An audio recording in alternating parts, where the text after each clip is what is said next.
Le Cordon Bleu College of Culinary Arts is dedicated to preparing aspiring professionals in the areas of culinary arts, patisserie and baking, and hospitality and restaurant management.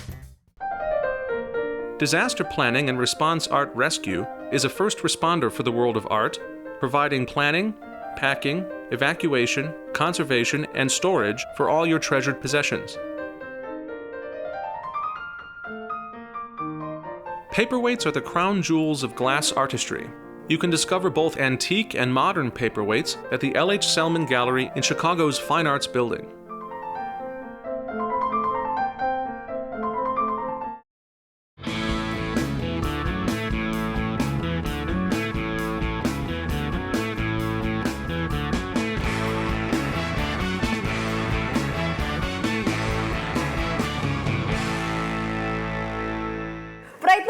From Rachel, you know, you work on things, first of all, the amount of what you do is amazing to me, but also you work on things, you direct and choreograph, things that have been done again and again and again. So The Sound of Music has been done a gazillion times. How do you bring a particular vision to that when you've seen it a gazillion times? Because I usually don't like what I've seen in the past and go, what about this would be engaging to me as an audience member? And for me, it's always honest storytelling.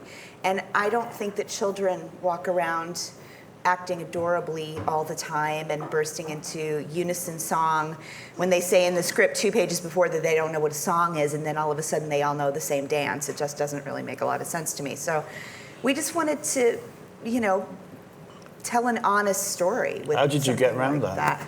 I just never allowed them to no showbiz kids, and we changed the choreography on them every single night. The Maria would give them, there was a section of Do Re Mi where she would do it, they had to call and respond, and she would do it something new every single night, and they couldn't wait because it could all go horribly wrong, which was when it was best, when they would just dissolve laughing and, you know, when it was a bit of a mess. But that's when it's honest and that's when it's real. And I wanted to create a family of siblings that really related to each other like siblings, that shove and pinch and push and have hierarchy and don't, you know, I mean, and they're in a lot of pain. They don't have parents that love them. So it's not a, you know, the music is happy, which provides great contrast for the incredible amount of pain and darkness for a country that's on the verge of an Anschluss and, you know, children who are loveless and abandoned. So we wanted to get into that. Everybody's like, what, The Sound of Music is so light. I was like, ooh, sorry, not my Sound of Music. Not my Sound of Music, so. My mother took me to see The Sound of Music every weekend for the entire 1960s. Ah, so you must know it by heart. Every time it rained, yeah. Now here's something odd, I've never seen it. You've never seen The Sound of Music? Never seen The Sound movie? of Music. No. Get yourself to The Sound of Music right now. I will. Now that I know Rachel's been in it, I will. So your next one, so you've done Pinocchio and Sound of Music, but your next one, which you start rehearsals for tomorrow, so thank you for coming, is Chicago Shakespeare Theater, a short Shrew. So the Taming of the Shrew, but sort of with children in mind. A really light little, What? So tell everyone the story of Taming of the Shrew, just in case. Well, I mean, you know, they're a man with 2 daughters. He needs to marry them, so that marry them off.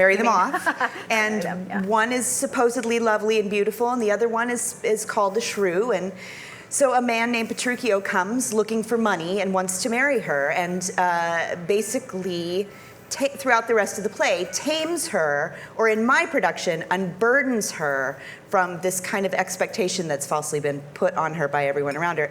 And I think for teenage, it's really an interesting thing to tell to young audiences, because I feel a great responsibility about how I'm going to talk to young girls in particular about this. Yeah, right. But I don't think that there's a single young woman in the audience who isn't going to get being misunderstood, or isn't going to get being tortured by a sibling who, you know, knows how to play the game better than they do. And I really just don't think Kate can be bothered. I think she's surrounded by a lot of, you know, shallow idiots who don't get her at all, and she looks at the world in a different way. And finally, somebody comes along that wants to invest the time to see what she can be as a person, free of the label of being the Shrew.